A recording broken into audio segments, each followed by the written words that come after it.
hacer una idea general de las cosas que tenemos aquí en Tenerife, de cómo es la isla y demás. Hoy, bueno, si se fijan ahora aquí a la izquierda mirando el paisaje, tenemos muy poca visibilidad porque tenemos polvo en suspensión, la llamada calima. El polvo viene del desierto del Sáhara y claro, eso hace que, bueno, que la visibilidad en algunos puntos pues no sea muy buena, quizás vayamos a tener bastante calor a lo largo del día, pero bueno, nunca va a ser la ola de calor estas de la península, ¿no? Tendremos calor pero soportable. Bueno, dicho esto, ¿qué vamos a hacer hoy? Pues, si se fijan en el mapita que tenemos ahí delante de la guagua, les comentaba el otro día que la isla tiene forma de pato, ¿no? Un pato que mira hacia la derecha. Nosotros estamos en el lomo, en el norte, justo en la espalda del pato, y vamos a dirigirnos hacia el este, hacia la cabecita, la zona del noreste de Tenerife, que es la zona metropolitana, es decir, donde están las dos principales ciudades de la isla. Estas ciudades son La Laguna y Santa Cruz. Santa Cruz es la actual capital. Bueno, primero vamos a visitar La Laguna, que fue la antigua capital de la isla y que además es hoy la ciudad universitaria. La Laguna vamos a pasear por su precioso casco histórico, un casco histórico que hace poco más de 20 años fue declarado Patrimonio Mundial. Un casco histórico muy bonito, de influencia colonial, con casas pintadas de diferentes colores, con unas calles anchas, peatonales, muy cómodas para caminar. Así que bueno, vamos a pasear cómodamente por el lugar. No hay muchas pendientes como en La Orotava, sino que la ciudad está en el fondo de un valle, en un llano, así que va a ser todavía más sencillo que cuando fuimos a La Orotava. La idea es caminar por el casco histórico de La Laguna, por las principales calles, y visitaremos algunas casas señoriales antiguas, casas muy bonitas con patios interiores, ¿vale? Entonces estaremos allí pues alrededor de 1 hora y media o así, y ya luego volveremos otra vez a la guagua y nuestra siguiente parada ya va a ser en Santa Cruz, que es la actual capital de la isla. Santa Cruz, que está en la costa, bueno, es una ciudad muy agradable. Vamos a hacer primero un pequeño tour panorámico desde la guagua, atravesando gran parte de la ciudad, viendo algunas zonas emblemáticas, y luego pararemos en 2 lugares importantes de la ciudad, donde pues les explicaré cosas de la historia de Santa Cruz y también hablaremos de la famosa fiesta del carnaval, que es la fiesta canaria, pues digamos yo la más internacional que tenemos, la que más ha trascendido nuestras fronteras. Y sobre todo el carnaval de Santa Cruz de Tenerife, que es el más famoso de los carnavales que tenemos en Canarias. Vale, entonces haremos eso en Santa Cruz y ya luego iremos a comer. Entonces, lo que vamos a hacer es, si estamos en la cabecita del pato, luego empezaremos a bajar por la garganta, hacia abajo, hacia abajo, hacia abajo, bordeando toda la costa del sur de Tenerife, por aquí, bordeando, cogiendo la autopista del sur, bajaremos, bajaremos, bajaremos, hasta llegar a una localidad que está casi en el sur-sur de Tenerife, que es donde vamos a comer, en un maravilloso asador, en una localidad llamada San Miguel.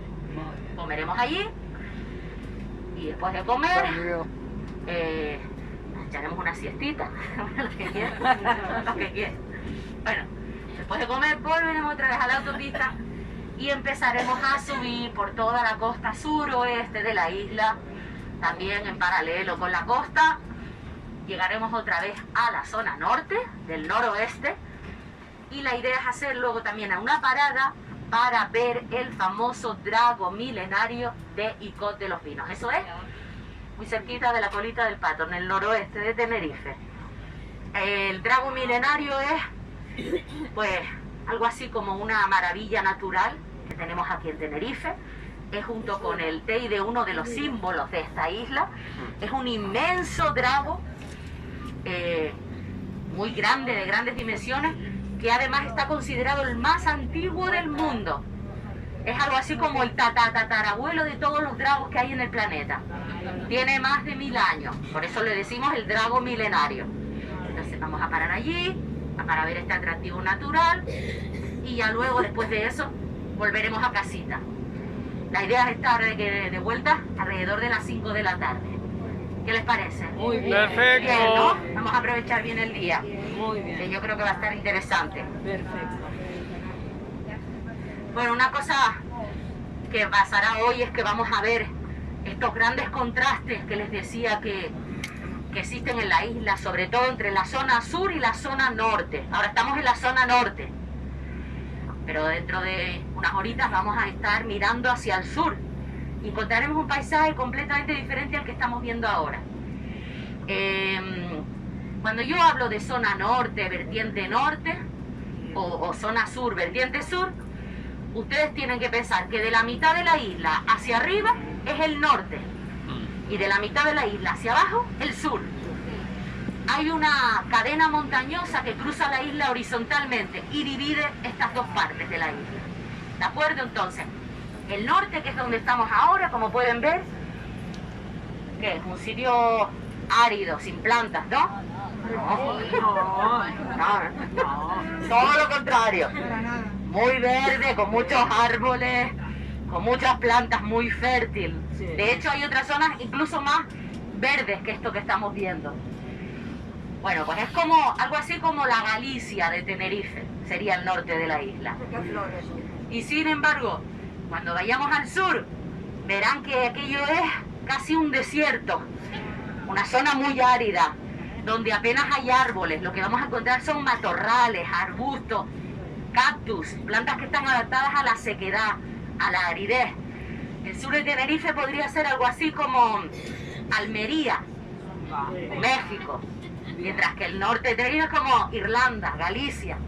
¿Vale? Bueno, pues vamos a ver todos estos cambios. Ya tiene que ver todo eso con los vientos alisios, porque esta zona del norte se ve refrescada por estos vientos que llegan a Canarias por aquí por la izquierda, llegan desde el norte, traen la humedad al cruzar el Atlántico y son los responsables de las nubes que se forman mucho aquí en la zona norte.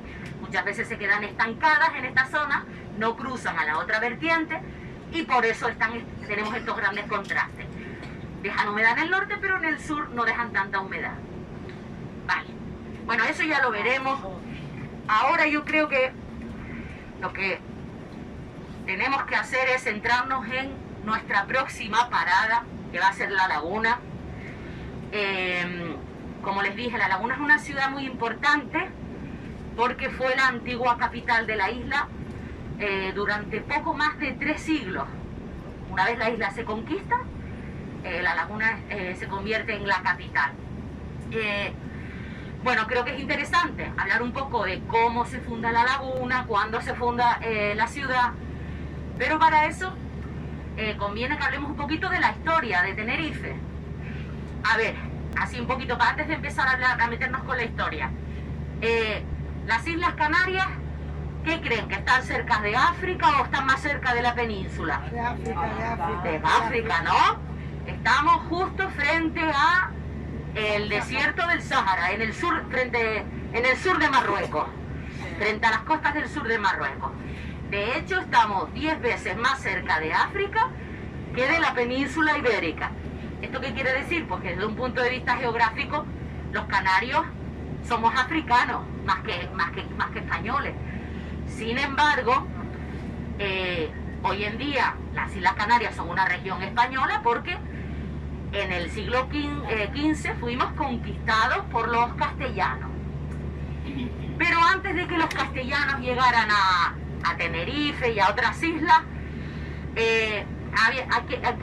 ¿qué pobladores teníamos aquí en Tenerife? Los guanches. Los guanches, muy bien, ellos están empollados, ¿eh?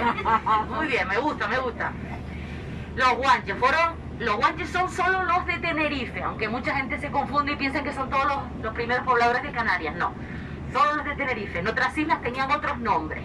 Bueno, dicho esto, los guanches llegaron aquí a Tenerife, sabemos que del norte de África, de diferentes tribus bereberes, Argelia, Marruecos, Túnez. ¿Por qué sabemos esto? Porque se han hecho análisis de las momias guanches y se han hecho análisis genéticos y se ha visto que tienen vínculos con razas bereberes y demás, y también por las palabras que nos han dejado. Muchos nombres de lugares aquí en Tenerife son nombres guanches. Entonces, bueno, por eso sabemos a ciencia cierta que nuestros antepasados provenían del norte de África. Bueno, el caso es que llegaron aquí a Tenerife hace mucho, mucho tiempo, el siglo III, siglo IV antes de Cristo, la antigüedad. Y estuvieron viviendo en esta isla durante más de 10 siglos. Eso fue así hasta que llegó 1494. Ese año las tropas castellanas van a desembarcar en las costas de Santa Cruz con la idea de conquistar la isla. Vale. Entonces, a partir de entonces, las cosas cambiarán muchísimo para los guanches. ¿Qué sucede? Nos tenemos que imaginar que cuando llegan los castellanos fue como si dos mundos completamente diferentes entraran en contacto. Por un lado, estaban los guanches, que aún vivían en una sociedad prehistórica. La mayoría eran pastores, vivían en una sociedad pastoril, la mayoría eran pastores, recolectores, vivían en cuevas, también muchos de ellos vivían en pequeños refugios hechos con piedra. No conocían el metal, porque aquí en Canarias no tenemos yacimientos metalúrgicos, y sabían muy poquito sobre agricultura. Y luego, por otro lado, estaban los castellanos, que en aquel entonces venían de una sociedad muchísimo más avanzada. Era como si vinieran del futuro. Los castellanos ya en el siglo XV estaban viviendo en la edad moderna. Ya ellos conocían de sobra el trabajo del metal. ¿Qué significa esto? Pues que tenían espadas, que tenían armaduras, que tenían ballestas, también tenían caballos, ¿no? Entonces, a nivel armamentístico eran muchísimo más superiores que los guanches, que como forma de defenderse contaban únicamente con palos y con piedras. Bueno, pues llegan los castellanos a Tenerife. En aquel entonces la isla estaba dividida en 9 reinos guanches, los llamados mensellanos. ¿Qué sucede? Algunos de estos reinos no ofrecen oposición a los invasores. Pactan con ellos, se alían con ellos y los dejan entrar en la isla sin problema. Son lo que se conoce los bandos como los bandos de paz. Sin embargo, sí que hay otros reinos guanches, sobre todo del norte de la isla, que sí que se van a oponer a la invasión castellana y les van a ofrecer resistencia. Finalmente, esta isla tarda en conquistarse 2 años. Es una isla difícil de conquistar porque es muy montañosa, hay muchos escondites donde los guanches se pueden, ¿no?, refugiar, y luego hay una fuerte oposición contra los castellanos. Hubo muchas batallas durante esos 2 años. Quizás la más famosa de todas tuvo lugar muy cerquita de donde hemos pasado.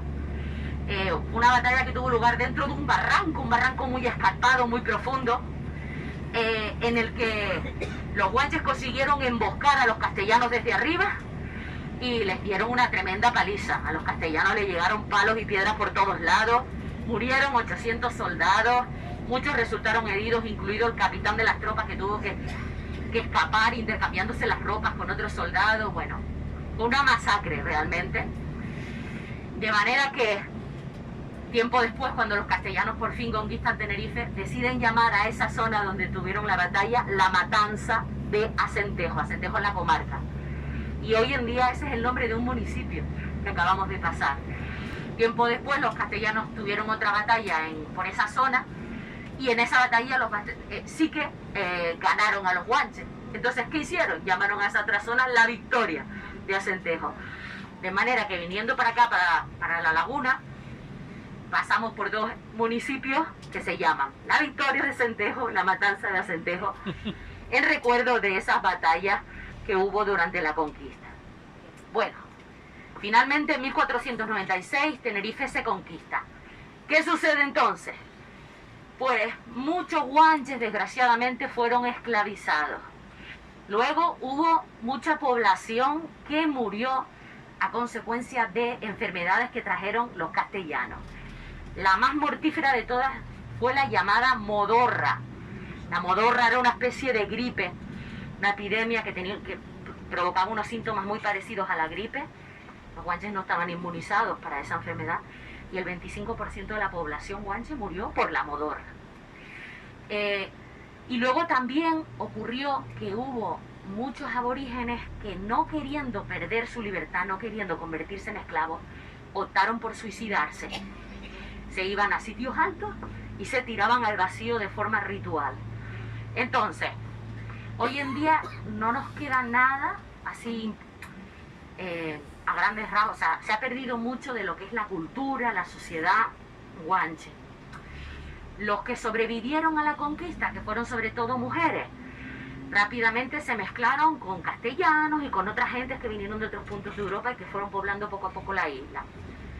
O sea que hoy en día no tenemos aquí individuos que tengan una raza pura en relación con nuestros aborígenes. Todos somos un mezcladito, un híbrido, como todos.